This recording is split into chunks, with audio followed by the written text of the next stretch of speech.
Good evening and welcome to Be the Media Huntington. Tonight is Wednesday, May 15th, and I am Jenny Lee. And tonight I have with me Miss Nina. Hello. And driving Miss Daisy, Lisa. Hi guys, I'm watching the road. She is. She's all propped up. We do anything to do this for you guys. Yes. So we are here for you guys no matter what. If you only knew what some of us were going through to get here. Very true. So we weren't here last week. I think I was the humdinger there. So we do apologize. But we're going to get you caught up from prior to that. We were invited to Andre Sorrentino's fundraiser at the Paramount. And Dana, I think you were the one who got the first notification on that. I did, and I wanted to take this time out to thank Andre.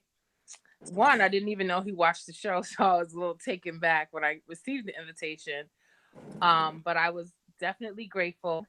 Unfortunately, because my dad is now doing at-home hospice, many of you know not many, some of you know he's sick.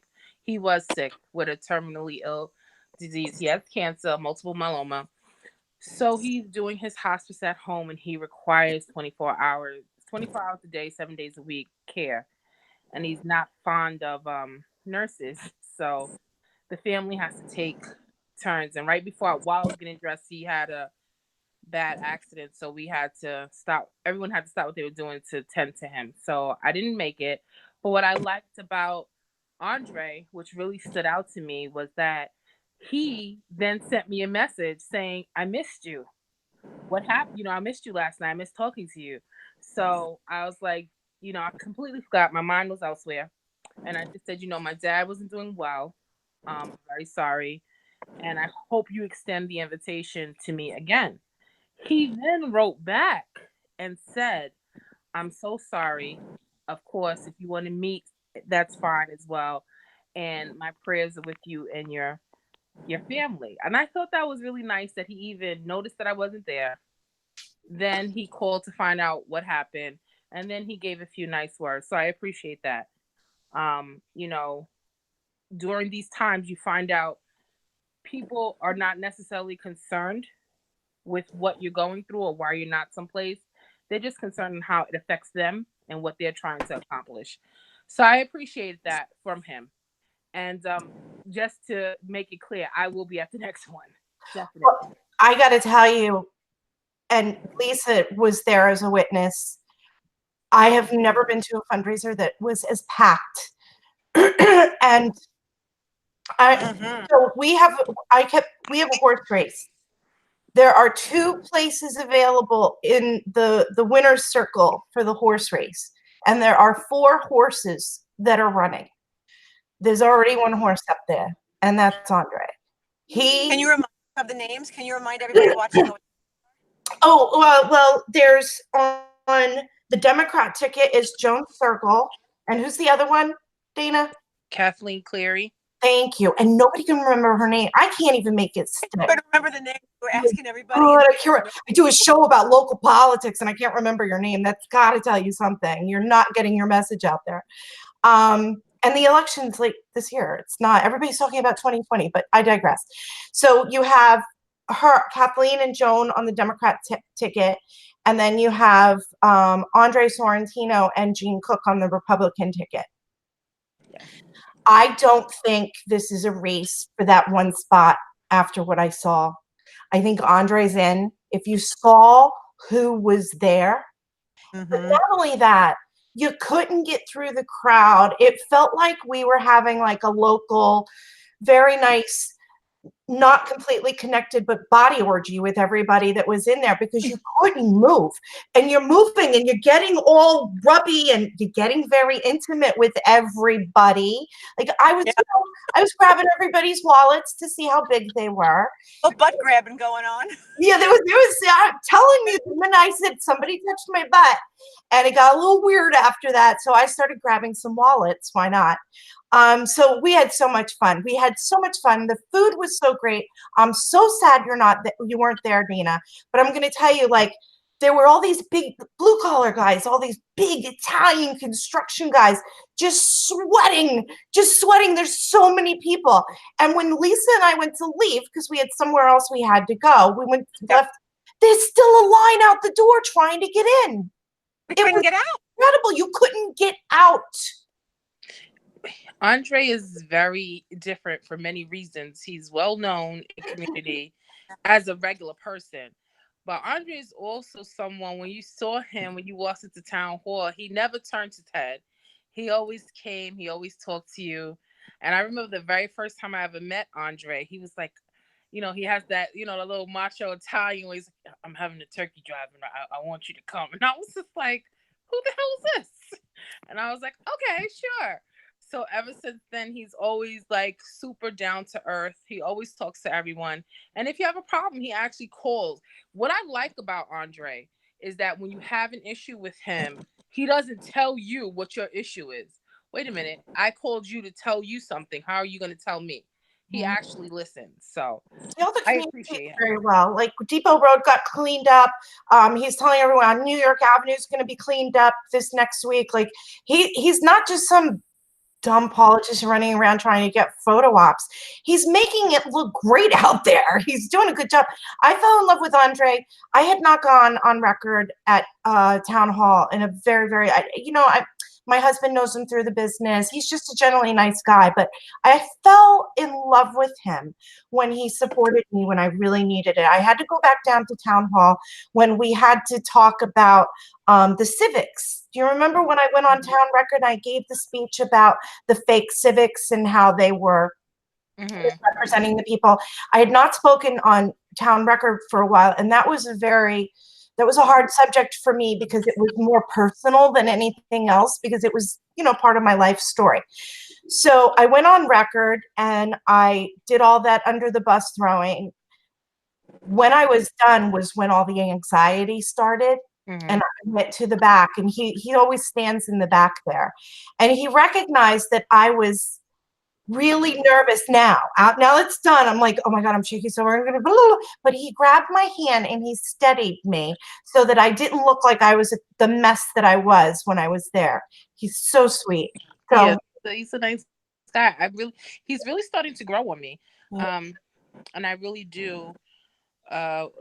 Once my situation at home is a little bit better, I definitely plan on extending the invitation or accepting the invitation. I'm definitely going to have a one-on-one with him because he's been in the community and I've seen him around even before he was running.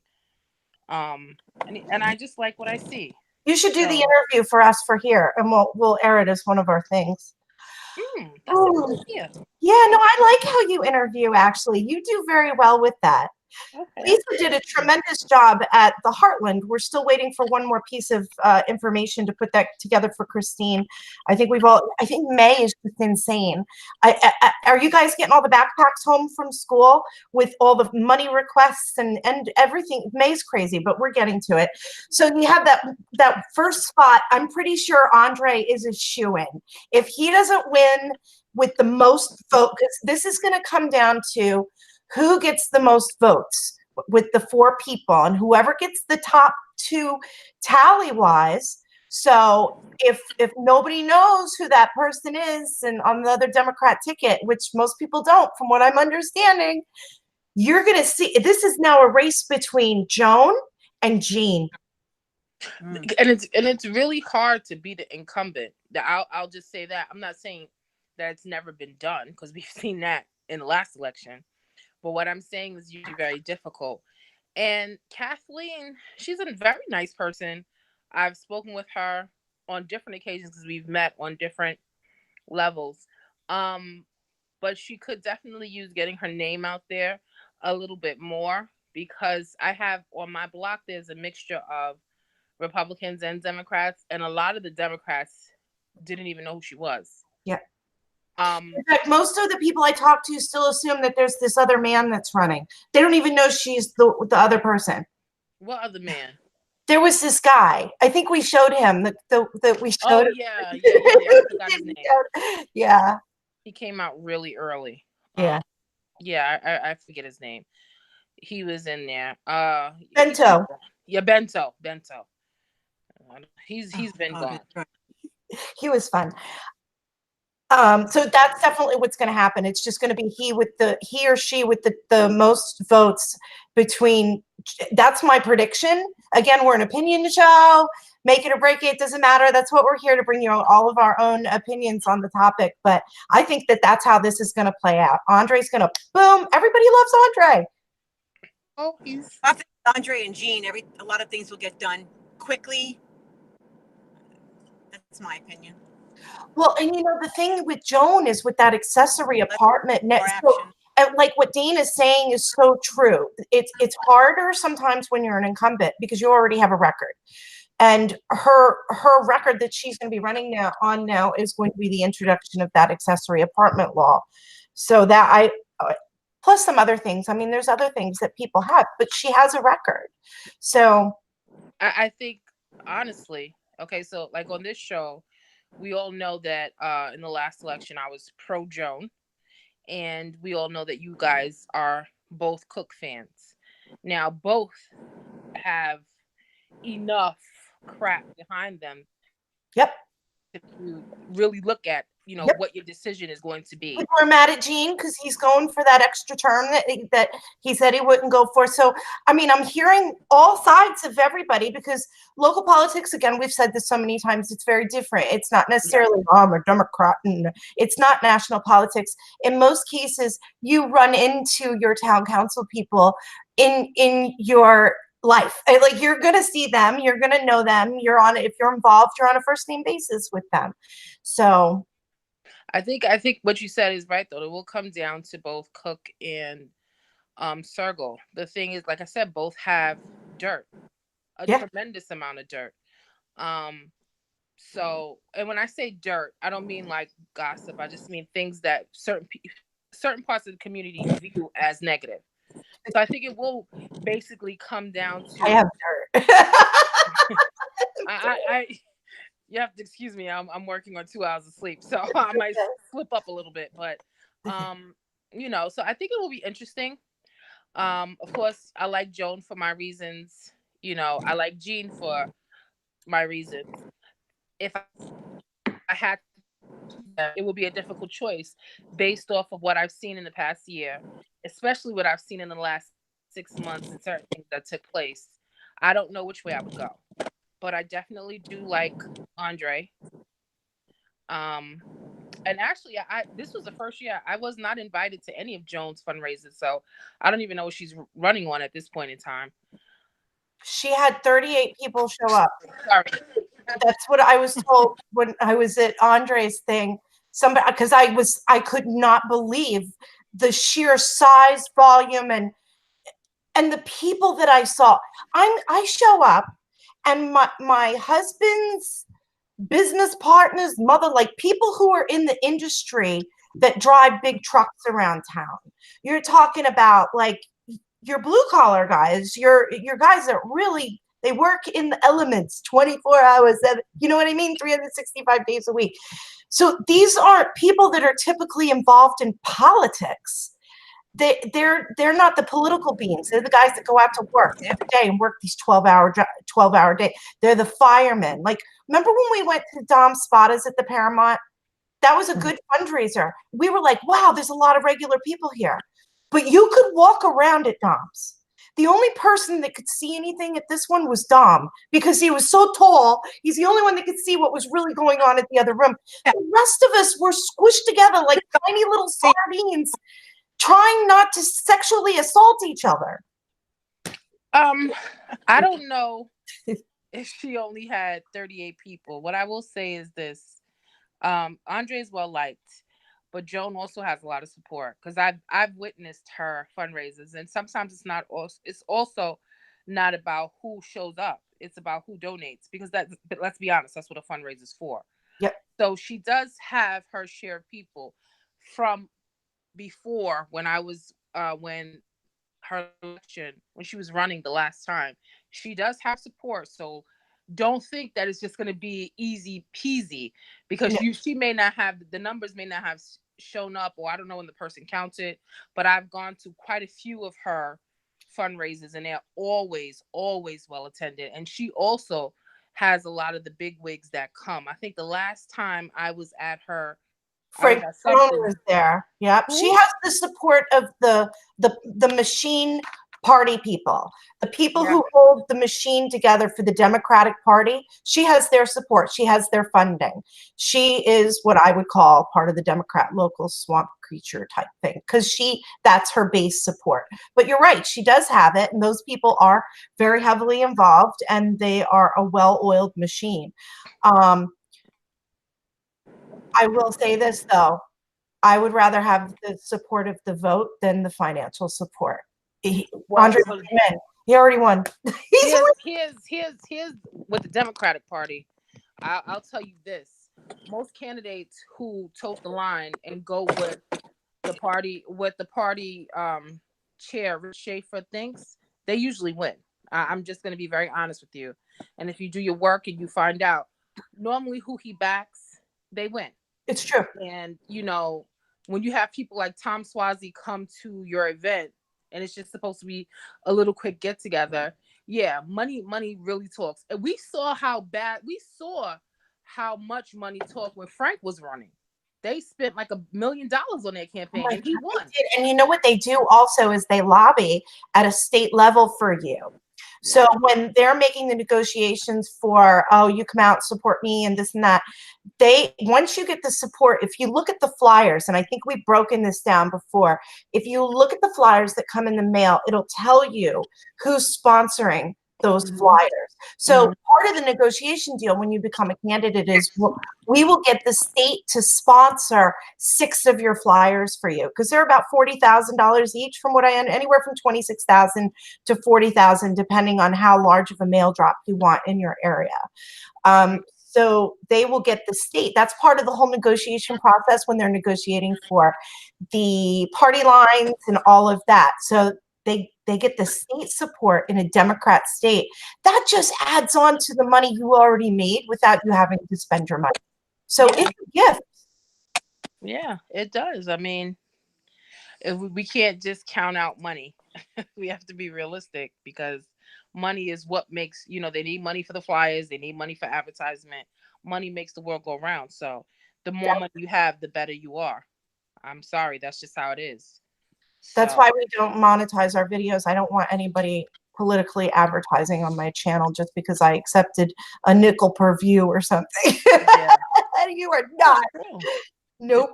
You stay neutral like that. So I think the race will be interesting.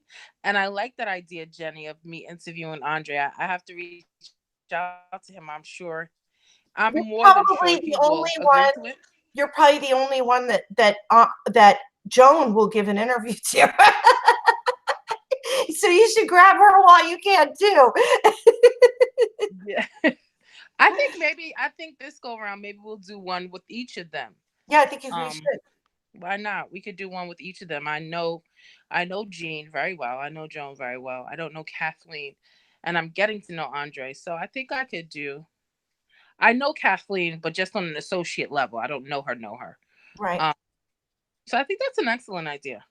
Okay, so we'll look into reaching out to them, and let's let the other things settle, because you're going through a lot. So, and I know that you're looking for a distraction right now, but yeah, I know.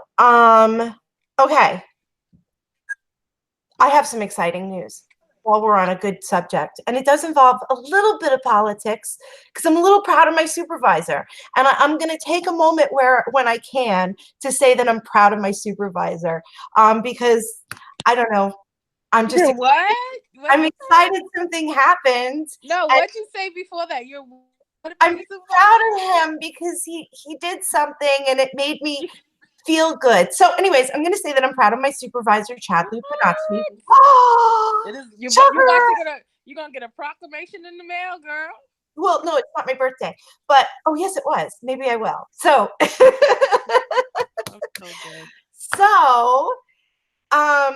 I don't know how many people know that President Trump has decided to make the 4th of July Independence Parade at Washington.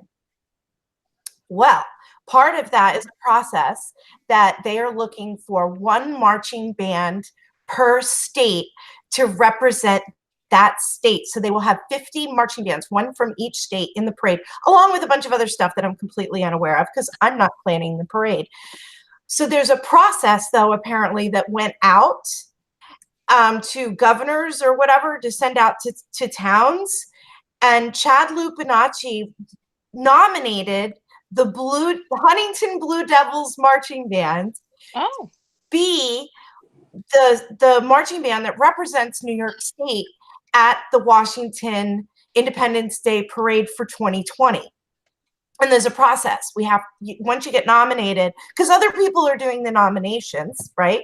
So you go into this pool and then they ask you to send video and other stuff, like maybe your Syracuse performance, and then you get chosen.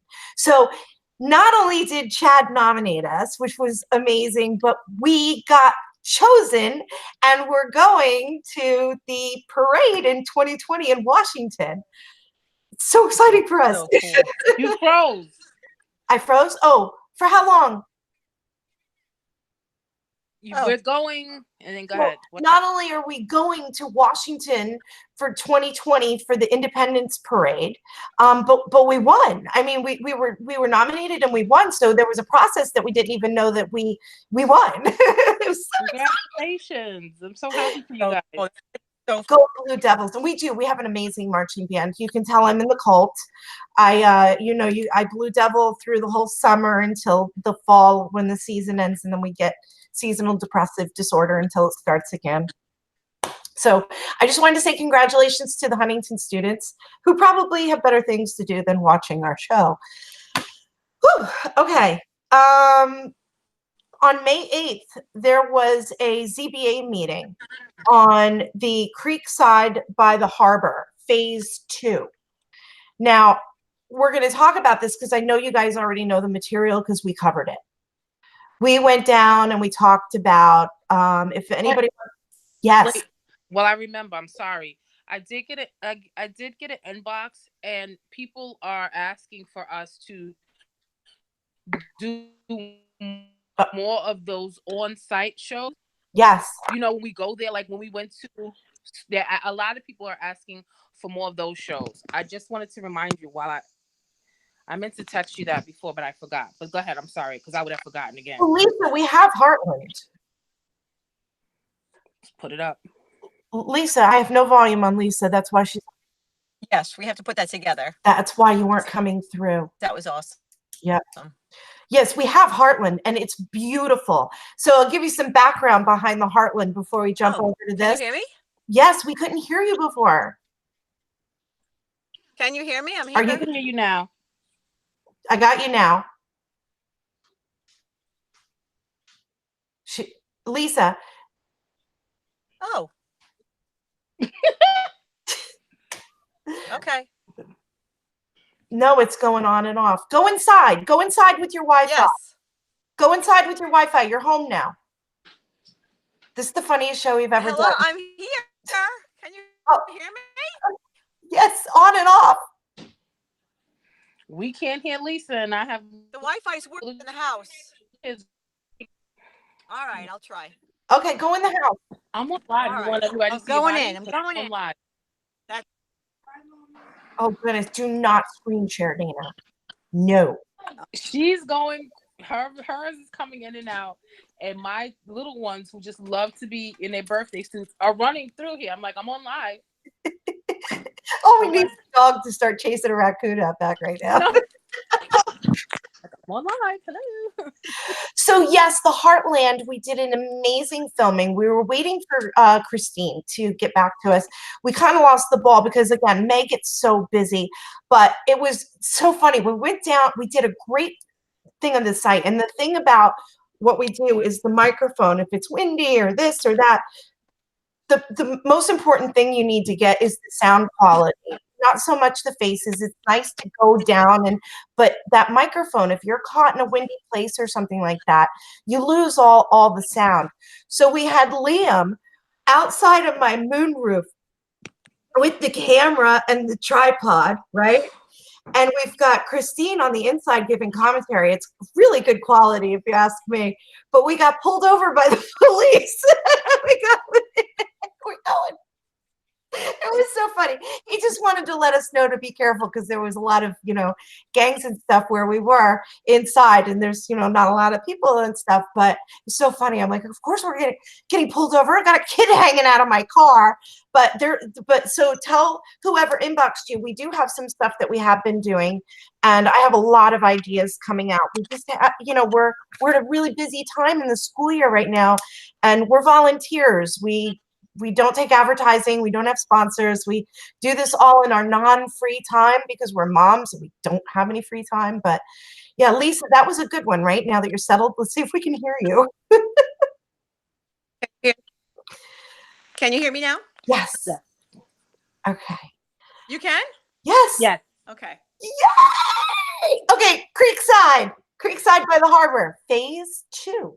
Now you'll remember this because and for those that want to go pick this off the library shelf, we did a show on this. We went down to the sites, like Dana was saying, to the Valencia Tavern, down on Creekside, down in between that whole area right on the edge of the harbor.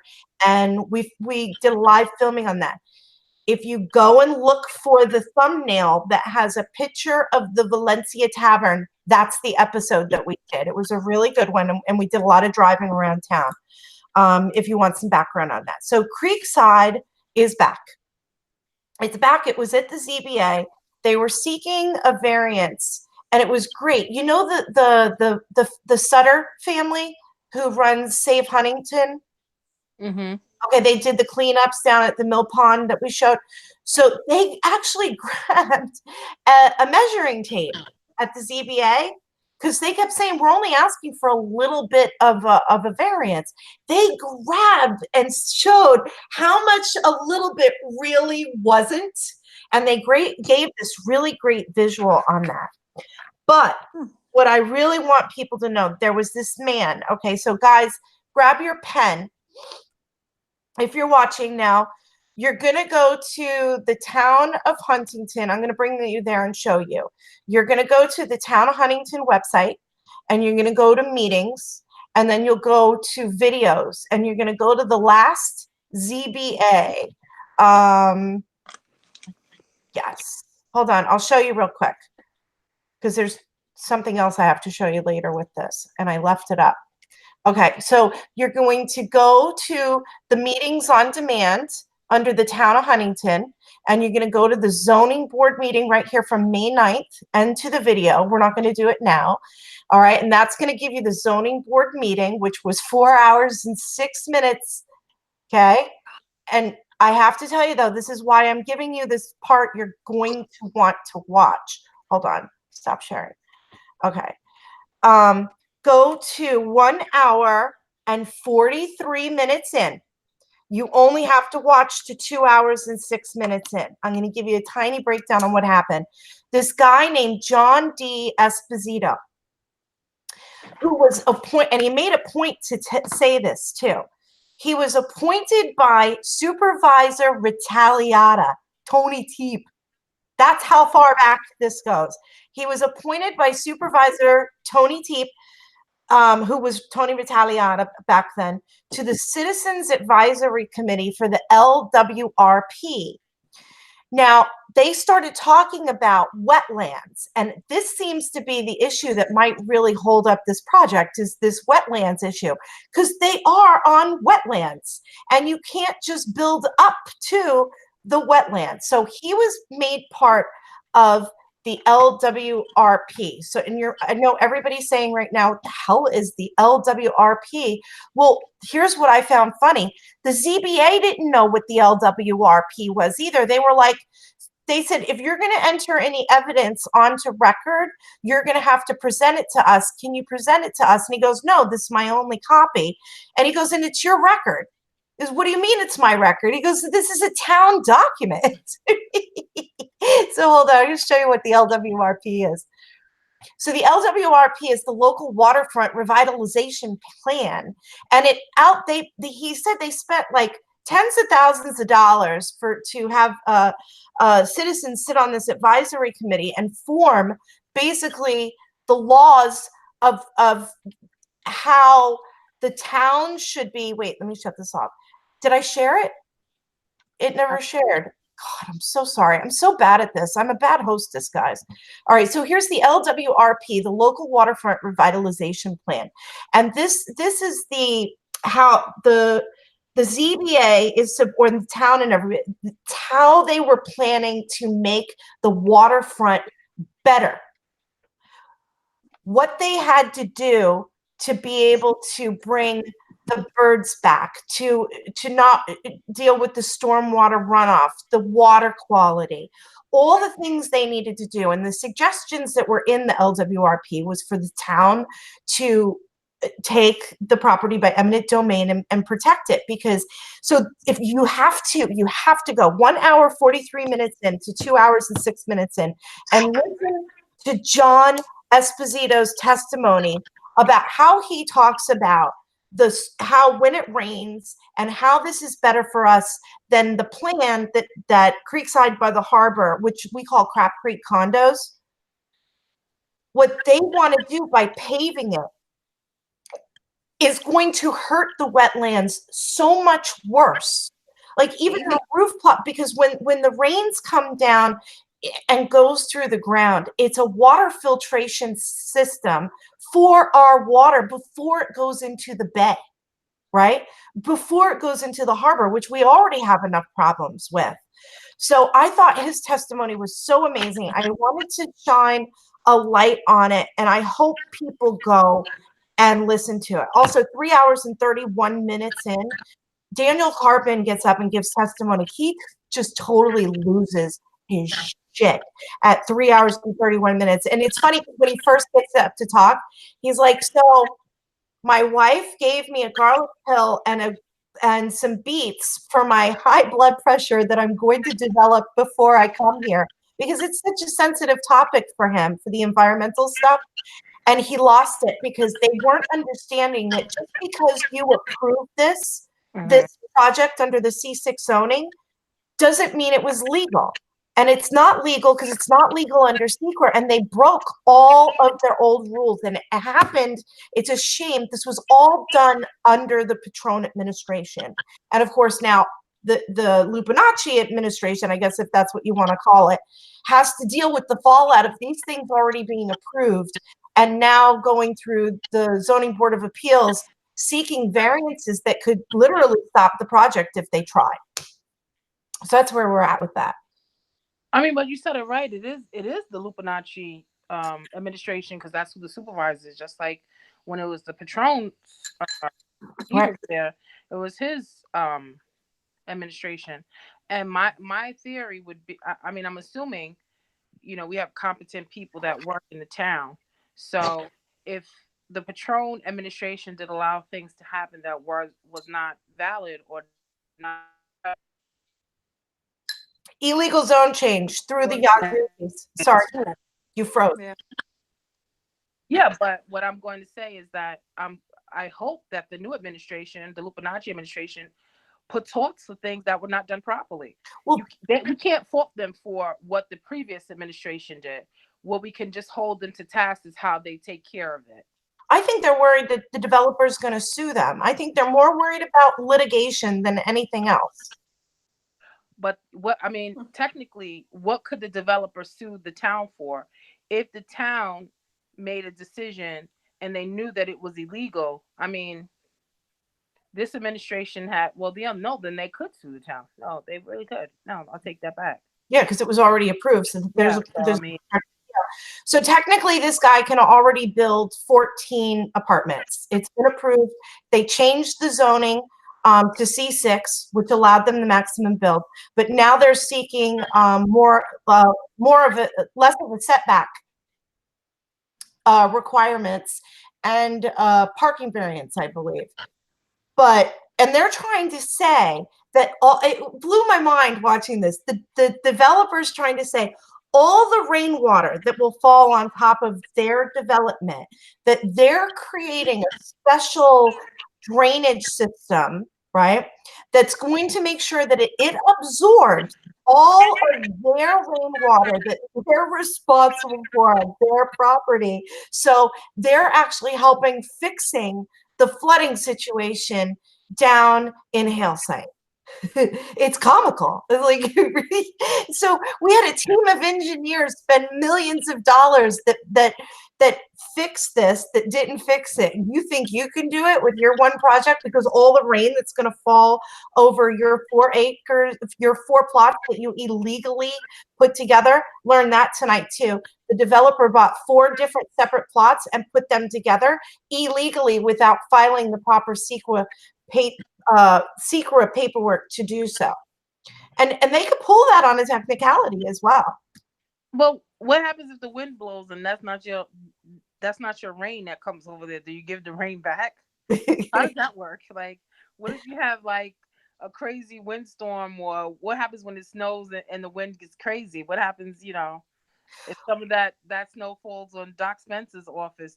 Do we get that back? Are you responsible for that over there? Everybody should have their own rainwater discharge. I mean, if that's the case, pave everything and we'll all have these special, nothing will flood and the groundwater will be better. You really believe that? Do you believe that? Because there was other people who went on record talking about the water quality and how it has been declining.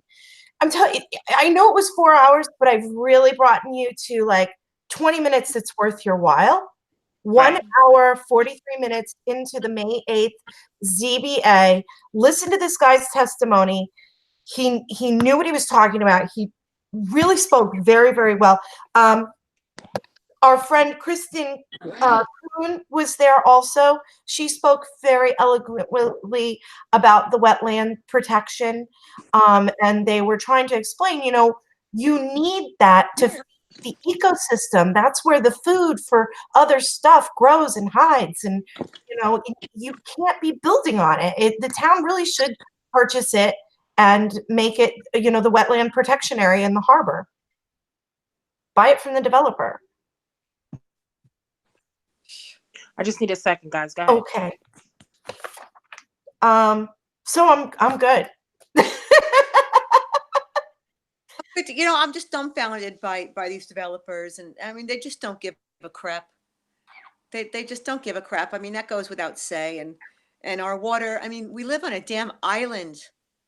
I just don't understand what they're doing to us. The way that this guy explained it was so clear about how he goes, you don't go up to the Appalachian Mountains and pave it and think that that's going to help your situation.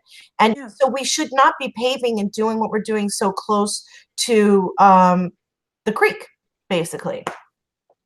So yeah, so that was crazy. We still have the LIPA thing going on.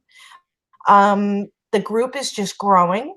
They are not just growing, I think, in numbers, but growing in information sharing with each other, which is tremendous. You're in the group also. You've been watching them? Yep. Yeah. So, in fact, I was down at the smokestacks this past weekend. I took a drive over into the area called the Pit. You know the Pit? Mm-hmm. So beautiful over there. It really is so beautiful. My boys used to play baseball down there at that park. Okay. Well, yeah, there was one smokestack going when I was there. Really? Yeah. But I like that the group is doing well and that they're I've watched this happen every few things whenever, like when we saw with Villadome Mall, when they started at their inception, and that they just naturally find your own leadership. And you naturally find the people who are the leaders within your group. And I think that's really what's happening with them right now. Yeah, there's a lot of smart cookies in that group. Yeah, so, but I think, wasn't the court case was put off until late June, early July? I probably have that wrong. No, I believe you're right. I can go look it up on eCourts. Anybody on eCourts, make a little account, you put in a password, you email, and you can stay on top of that and find out where it is. I got some stuff I'd like to look up on eCourts, but that's all I'll say about that. Okay. School budgets votes are coming up on May 21st. Yeah, Do you guys have it? Yes. they are. I'm actually hosting a Meet the Candidates tomorrow at the library, and it will include both Huntington school districts 3 and 13. All of the candidates for 3 have agreed to come, and both candidates from 13 also agreed to come. Um, no one is running against the president and vice president in 13. And I thought that was cool that even though no one was running against them, they still decided to show up. Yeah. They still they still confirmed their attendance. And 3, they're always fantastic to work with in regards to Meet the Candidates, at least with me, because they have an excellent secretary. She gets back. And 13 too. I like both of them. Both secretaries of both districts work really well with me. And that's at the Um, South Huntington Library? Yes, and it will begin at 7. It's hosted by the NAACP, so it should be good. And I'm going to put up a post later on tonight. Sorry. If you can't make it to the meeting, you can email me. You can send me your question via Facebook Messenger. And if you would like me to ask a particular question, I will put it into the mix once I receive the question. So, and if you want me to, I can either omit your name or whatever, or include your name, and I will post the results on my page and wherever else I put the flyer, because somebody took the flyer and they started recirculating it without giving anyone any information. So if it's my flyer that I gave out, you'll have all the information, and I'll also make sure your questions are put up there and that they're answered. What are the chances of us getting a live feed for that? I have a spring concert. Otherwise, I would go and do it for you. But what are the chances if I got you the microphone that you could put next to the speaker and we could get a live feed on the Huntington View for that? This way, for me, I'm not sure because I'm the host of it, and I'm never in one spot, and I wouldn't be able to put it in a place where you wouldn't hear all the. And how do I know that? Because I'm the secretary of the branch, I often will record all our meetings. Right. And whenever we have a Meet the Candidates, it's horrible.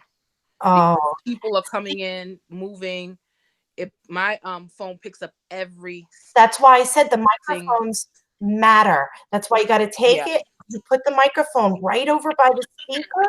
That's why I was saying when you have it in the wind, that I'm very sensitive about the microphone part, because the most important thing is the information. It's the voice. It's not the face. Right. I mean, it's important when we go down and when we did Heartland and when we did Indian Hills stuff, when we're taking you places to see stuff. Right. That's different. But when they're giving answers about where they stand, you don't want to have to be like, wait, what are they saying? What? Yeah. Yeah. Yes. Yeah. That's a big problem. I wish if I wasn't hosting, then I would be more than happy to live stream it. But I'm hosting, and then Lisa, are you working? Yeah, okay. I'm working. I double on Thursdays. Yeah. I figured. And I wouldn't even get out there till 8. So I'm sorry. Yeah, it's okay. No, I mean, I'll do the best that I can. But like I said, if anyone has questions and they want them answered, you can put them on my Facebook Messenger, and just include if you want me to say your name, or if you don't want to say your name, and of course include your question. So yeah, it's important. All politics are local. Yeah, they're the most important ones. I mean, you want to know, even if you don't have kids, people have a misconception. Oh, I don't have any kids, or oh, I'm too old. When people buy homes, it's usually because they want to start a family, or they want to be in the area that is of a standard. So you might want to be involved with the budget and see what's going where. You definitely want to be in charge. You be involved with the schools, because if your school district is failing, it's 63% of your tax bill. You want to be involved. I would think so. It's the majority. You want to know what it's doing. I think it was on your page. I think on the Parents of Huntington. Somebody said that they don't think we should have. Election. No. Okay. So what she was upset about, I know I did see that. She was upset about that we shouldn't have elections the way that we're having them. She feels that they should be not in the schools, but like at the firehouses and stuff, because like it's crazy. And honestly, I have to say she had a really good point.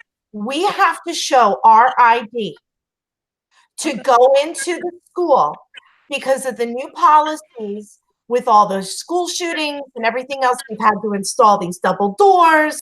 So now there's a double entrance, there's a speaker. I have to give you my ID. At the high school, they take it until you leave, so they know who's in the building, right? But I don't have to produce it to vote. Well, I So mean, we're now, and they're not asking any of the people who are coming in to produce their ID because they're there to vote. You're not allowed to ask for ID, even if you're entering the building. I know my voting area has gotten very creative, and they hold it in the gym. So you have to go, you're not in with you're going outside into the gym. So I understood the point that Denise was making, but it was more in relation to how are you having these mandates in regards to school safety, and yet you're not demanding voter ID, and our kids are being put at risk because people are coming in to vote. But first of all, the votes take place in the high school. Second of all, they take place after the children are dismissed. I think she was talking about just voting. I don't think she was talking about the school board. I think she was talking about the generals too. That's a whole, that's a whole. You're right. It happens at night. School's not in session. And the interaction. First of all, in School District 13, we also that's South Huntington. We hold ours in the gymnasium as well. And no, you don't have to show ID. But when you walk in through those doors, you see the security guards are right there. And if you deviate from the gymnasium, they will have no problem with asking you, may I help you with something? Do you need some directions? So ours is really great at Huntington because what they do is you come in, we can vote all day. So I can go in the morning while school's in session, and I do not have to produce my ID, but you come in and you go right to the right. They have it kind of blocked off where you go and vote for your school district vote. Then in the gymnasium at the other end of the hallway, they have all these kids' artwork. They have an art show, and they give you this program where you can find any student's artwork that was chosen. And then right before they do about an hour and a half before they do when they pull all the machines and start counting the votes, they have a fashion show to highlight the program that we have at Huntington for the fashion program. We have a lot of kids that go on to FIT, the Fashion Institute of Technology. Yeah. So they do a big fashion show. They have a big art show. In fact, you've seen a lot of the art in my home that is framed. Those are mostly pieces that were chosen for the year to hang. So it's really not. It's a way to encourage more parents to come see your kids' artwork, come see the fashion show, and vote. While you're here, vote. So I love how they do it at Huntington.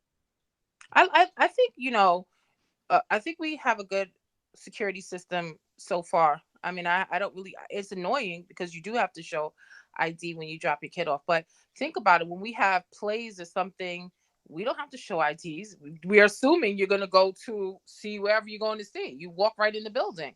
Yeah, you don't have to show ID either. So I mean, like we can't. We have to separate things like national voting or voting for politics from voting for a school board. We are still voting. It is in that realm, but it's totally different. And showing your ID, I personally don't have a problem with it because I remember when that last race, like people were voting that were dead. I mean, so I personally don't have a problem with it here in New York State. But I do have a problem with it in those more rural places like the backwoods of North Carolina where people don't possess ID. They've actually uncovered a lot of voter fraud since the last election cycle. One of the shows, Dana, that I want you to watch that I've been doing with the Coast to Coast is the U.S. Census and voting. Okay. I think it's one of the best of the 4 that we've done so far.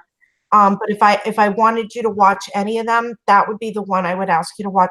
It just breaks down how the electoral votes are being stolen by padding populations and voter fraud. It was a really, really great episode that we did on Coast to Coast a few weeks ago.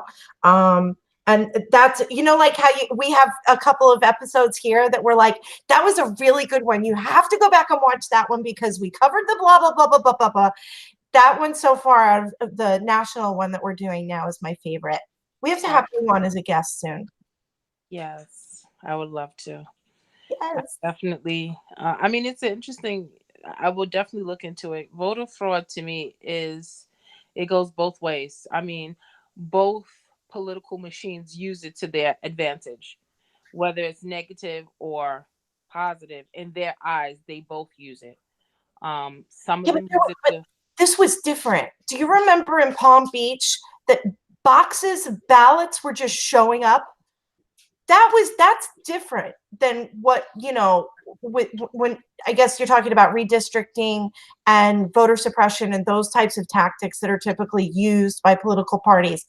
This was absolute stuffing the ballot, Captain Obvious stuff. Yeah, but then, okay, so that happened in Palm Springs, right? Or where in Florida? Palm Beach, but in Palm Beach, but in Ellaby, North Carolina, they had a whole section. I mean, and it's about this big. Because the people did not have IDs and they could not produce it, they made them go. They made them turn around. So, I mean, it's on both sides. And yes, that community is mainly African American, and these are backward peoples. They went to court and they now have the evidence, and they demanded a revote. I haven't followed up with that one, but they have the means to demand a revote. If you were living in the backwoods and you don't even have electricity, you don't have means to go to court. So they tell you can't vote. You don't know any better. You don't vote. So it's suppression on different angles. Everyone uses it to their advantage, or whatever they want to play it out to be, in my opinion. Well, of course. So, I mean, you don't stuff ballots and then magically they appear. Like, where the hell were they the whole time? Oh yeah, they found him in a taxi. They saw the woman that ran the Board of Elections in Palm Beach putting extra box. Somebody filmed her, and then all of a sudden they had another box show up in a taxi. So either you were trying to keep the vote down or you were trying to stuff the ballot. But we haven't heard any of the legal mumbo jumbo on that yet. But we only have a few more minutes left. I have been following the NXIVM trial closer than anyone could ever imagine. I can give a complete day-by-day breakdown of what has been going on in this court case. There was this one guy named Mark. He worked his way up in the ranks. So NXIVM is basically like a sexual self-improvement pyramid, with the sex stuff being at the top. And so these other people come in at the bottom and they think that they're really joining just this self-help group. And then you have to do, and they're buried deep in these layers. And then the top of the group is this group called DOS, which would be dominant over submissive, right? So you could tell where that was going. But so there was this guy that was working his way up the ranks, and he was doing their stuff. And so he learned a lot about how the program ran, working his way up. And then he started to see that there was a really sick thing going on with the women, how their weight was being used against them, how they were being controlled, and all this. So he's been on the stand for the last 3 court dates. Okay. I know it too closely, right? Wait, is it my dog? What happened? No? I'm listening. I just can't. Go ahead. Okay, so he's been on the stand for like the last 3 days, and they actually brought it up the other day, because I've been told I wear tinfoil hats part-time. It's true. NXIVM, the cult, was illegally bundling campaign contributions for Hillary Clinton. And of course, the end game, and this was 2008, and of course, the end game here is so they can influence policy to help keep this international human trafficking sex cult open so that they can What? still conduct business. And I think the really interesting part, if you actually have been following all the testimony the way I have a couple of people who've been sitting in on the court who've been getting the transcripts every day. And one of them is the frankreport.com, excellent source of information for this. They're doing a breakdown, and they actually have writings coming in from cult members who have escaped and become whistleblowers. And see why I'm so intrigued with this? And then come to find out that Jeffrey Epstein, Lolita Island, and that they're reopening the case in Miami. Well, that's just a branch of the whole NXIVM cult. So they would use this island, the Lolita Island, and they would lure politicians in and fly them in.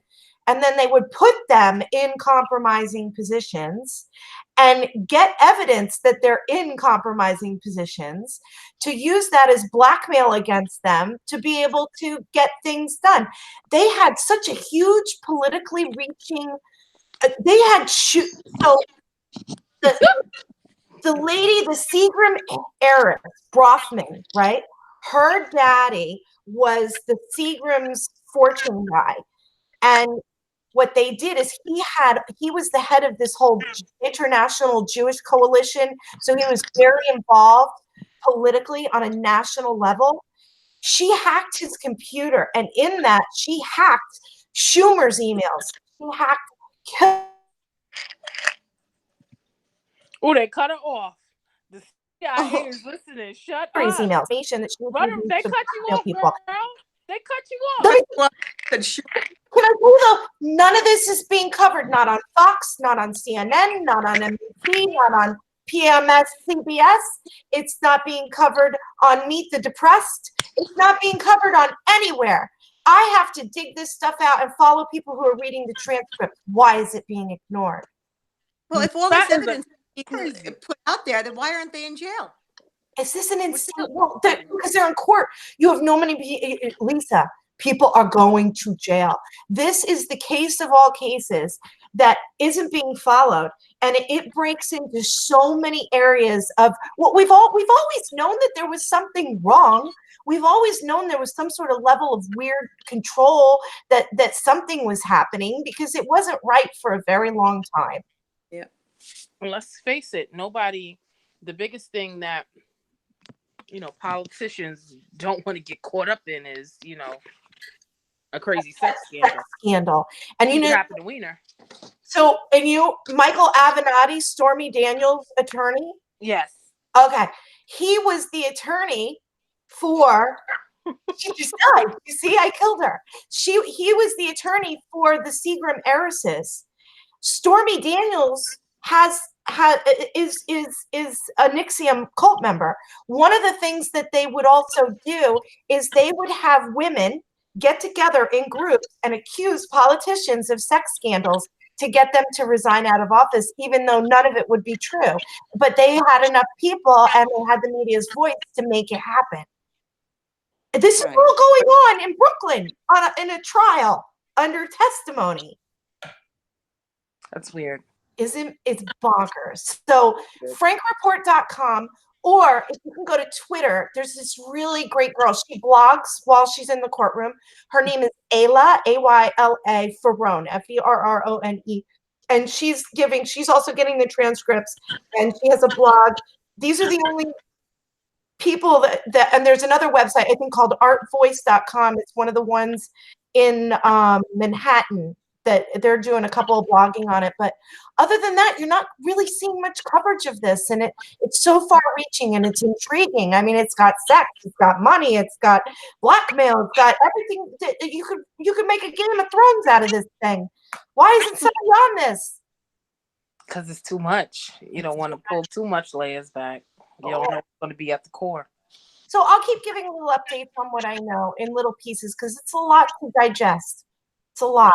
But this week we found out that the Clinton Foundation campaign, when she primaried Barack Obama in 2008, that she was taking illegal bundled.